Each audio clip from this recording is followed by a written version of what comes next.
National High School wagi sa Quizabela 5.0. Basilan National High School kampiyon sa Sakayan Essay Writing. Yan ang Happy Isabelang balitang hatid ni Amadura Tara.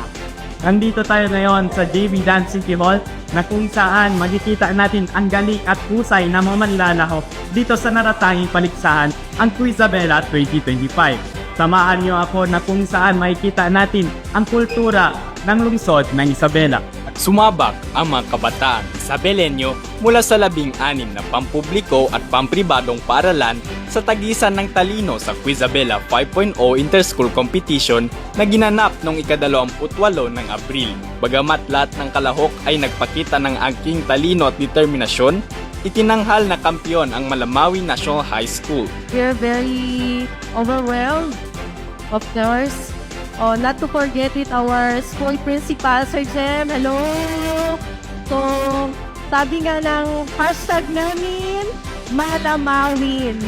So, we did it and we will continue doing it. Sa parehong araw, idinaos din ang My Boat Story Essay Writing Contest kung saan 16 na paaralan mula sa iba't ibang parte ng lungsod ang sumali.